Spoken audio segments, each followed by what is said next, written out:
Well, it's the final away series of the 2024-25 season for the Rush as they're in Kansas City, taking on the Mavericks. Scott Burt alongside Rush head coach and GM.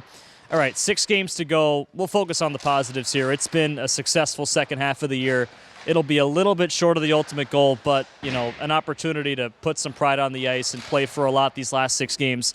What are you hoping for in these last 2 weeks? Well, that's what it is. It's playing for pride. I give the guys credit for the battle up until Tulsa there.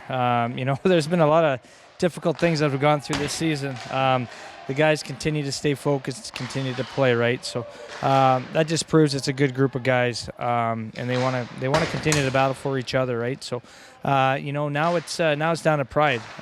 So for us, it's looking at the first period and moving on to the second and the third, right? We're not looking too far ahead, or we're not looking at the summer. We're looking at these next 6 games, starting with tonight. We know that Ryan Wagner and the leadership group will not let these guys look too far ahead of the summer, as we know. Going back to his captaincy, it could be a record-breaking year for him, too, if he keeps up his point total. He's nearing Aliardi's points and assist records from last year. I know he doesn't care about that stuff, but still, it's a great year for him. What has he meant from game 1 to right now, a situation where I know he'd want better for, but a big opportunity these final 2 weeks? Well, to be honest, it's not really game 1. It's from the first time that we talked. He wanted to be a part of our group. He wanted to be a part of the Rapid City Rush family. And he is that guy, right? So he's the one guy that drags everyone into a fight, right? So even with his last 6 games left, he's not going to stop doing that, and the guys are going to follow. He's a leader, true and true. How do you see him just rally the locker room together every game? Well, again, we're playing for pride, right? Dreek said it in our meeting there. It's you want to play for the logo on the front, obviously the name on the back as well too, right? And you want to play for the guy beside you. These guys have battled hard all season long. Like I said, it's been a tough year, both on the ice and off the ice. And these guys have put 11 games together, put 6 games together, a couple of streaks that are up and down, and they want to finish off on the right note. So I expect nothing but the less for these guys to go out and play. Ever since this team left Kansas City mid-January, that was Blake Bennett's first series, they've had 19 wins since then. They're playing on nearly a 50-win pace since leaving Kansas City in mid-January. I mean, the turnaround of this team is unlike anything I've ever seen before. Yeah, no, it's been pretty crazy. But again, it comes down to guys liking each other, guys going out, playing hard for each other.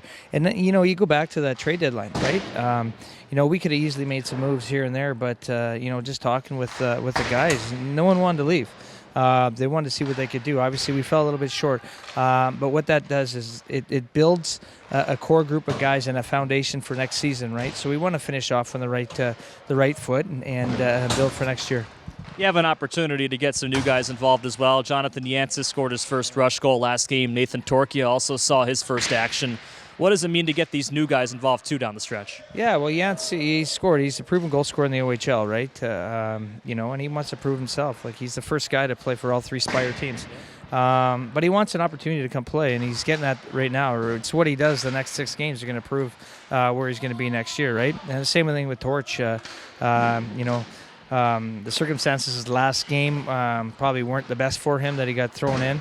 But tonight he's going to get an opportunity. We had practice yesterday, had a good pregame skate today, and he's going to get an opportunity to go tonight. 2 weeks on the road as that last road trip. What's this experience, beautiful week in Tulsa, and going on to Kansas City been like for your team? Well, to be honest, I hear a lot from the back of the bus, the guys cheering, and what you do is you see the guys hanging out, and it's like I said, right from the get-go, it's a group of guys that want to be together. They play these video games. I don't know which games they play, but they're all going back and forth with each other, and that's awesome to see because that brings teams together, right? So maybe we'll get the video games going early next year to start the season so that we can continue on and have a good push. So you didn't have video games back when you played. At least you didn't want to play them. You just read newspapers on the bus? What'd you do? Yeah, you know what? To be honest, we did it. We had the Hockey News, and it was a newspaper back then. But nowadays, these guys play these video games, and back in the day, we used to go up the mountains and build forts and make fires and do all that stuff. But a little bit different nowadays. But hey, anything to keep the guys together and liking each other is a bonus. What's the hope here tonight? You've got the top team. You're in their building. Chance to run the table a little bit. What's the hope here for game one? Yeah, he said it right from the get-go. It's pride. It's pride for us. We're not going to stop playing. I don't see our group turning over and dying, right? So we're going to play right to the end and right from the drop of the puck right to the final buzzer. All right, Birdie, thank you. All right, thank you.